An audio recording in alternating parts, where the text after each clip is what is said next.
ब्रह्मांड यत्र तत्र सर्वत्र।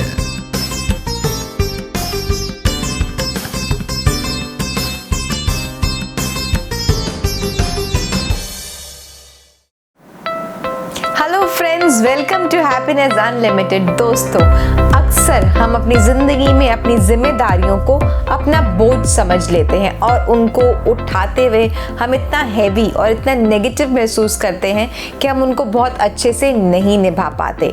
हमारी ज़िंदगी में जिम्मेदारियां क्या हैं? हमारे पेरेंट्स, हमारे बच्चे, हमारा ड्यूटी, हमारा काम, हमारी सेहत और बहुत सारी जिम्मेदारियां ऐसी होती हैं, लेकिन हम इनको बोझ समझ के कहते हैं कि अरे मेरे बच्चे तो मुझे बहुत परेशान करते हैं, मैं तो रात दिन उनके लिए काम करता रहता हूँ, मैं उनके लिए काम कर करके थक गया हूँ।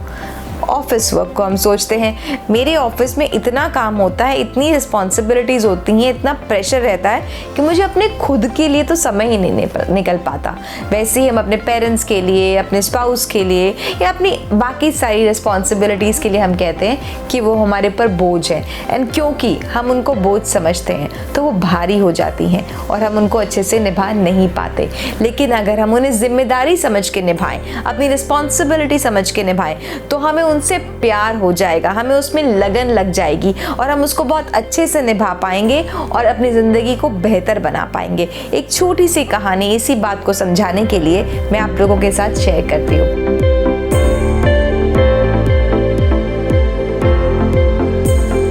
समय पहले की बात है, एक लड़की और एक मंदिर के पुजारी मंदिर की सीढ़ियां चलते जा रहे थे।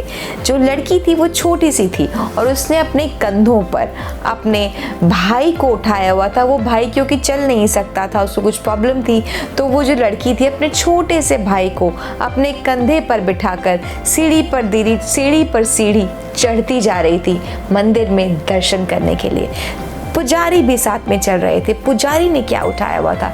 पुजारी ने उठाई हुई थी अनाज की पोटली उन्होंने उठाई हुई थी, जिसमें वो कुछ भिक्षा लेकर आए थे, कुछ प्रसाद लेकर आए थे, जो भी सामान उन्हें लोगों के घरों से मिला था वो पोटली उन्होंने अपने कंधे पर उठाई हुई थी। अब गर्मी का मौसम था, दोनों लड़की और पुजारी जी चले जा रहे थे। दोनों के जो चेहरे से बहुत ज़्यादा पसीना बह रहा था, हाँफ रहे थे, थक रहे थे। पंडित जी चलते चलते बहुत थक गए और लड़की से बोले, बेटा बहुत गर्मी हो रही है, तुम्हें भी बहुत पसीना आ रहा है, मुझे भी बहुत पसीना आ रहा है और तुमने तो अपने कंधों पर बहुत बोझ उठाया हुआ है, तुम थक गई होंगी, चलो कुछ देर तक आराम कर लेते हैं।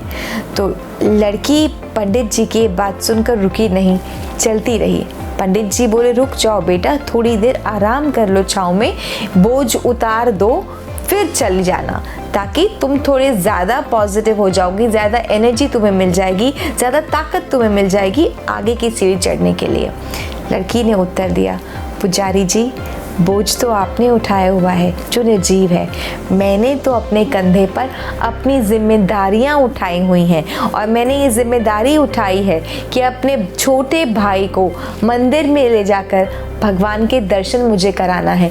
मैं एक पल नहीं ठहर सकती क्योंकि मुझे जल्दी से अपनी जिम्मेदारी पूरी करनी है, क्योंकि जब मैं अपनी जिम्मेदारी पूरी करूँगी तभी मुझे आराम मिलेगा, तभी मुझे सुख चैन मिलेगा।